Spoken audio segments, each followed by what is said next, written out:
In this video, I'll guide you through how to delete or remove a wire transfer recipient in your Chase account. If you're managing multiple wire transfers, keeping your recipients list up to date is crucial. So, let's dive in and simplify the process. First, you'll want to log in to your Chase business account. You can do this either online through your web browser or using the Chase app on your mobile device. Make sure you have your login credentials handy. Once you're logged in, you'll find yourself on the main dashboard, which is your starting point for managing all your account activities. Next, navigate to the Pay and Transfer section. This is typically located in the main menu, and it's where you'll handle all your payment and transfer needs. Click on Pay to proceed, which will then allow you to access the Recipients menu. This menu is your gateway to managing all your saved contacts for wire transfers and other payments. Once you're in the Recipients menu, select Wires and Global Transfers.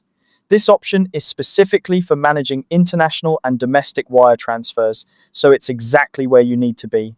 Now, you should see a list of all the wire transfer recipients you've saved in your account. This list is handy for quick access, but today we're focusing on removing someone from it. Find the recipient you wish to delete from the list. Clicking on their name will bring up a details box.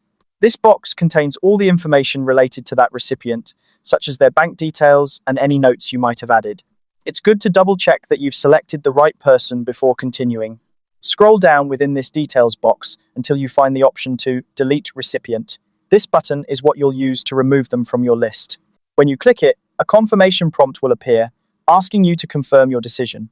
It's designed to help prevent accidental deletions, which is a great feature to have. To finalize the deletion, click Yes Delete when prompted.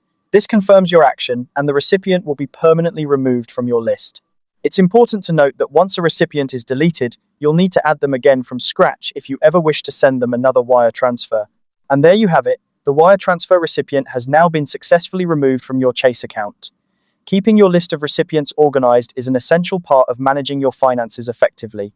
Remember, maintaining an accurate list can save you time and reduce errors in your future transactions. Thanks for watching, and I hope this guide was helpful.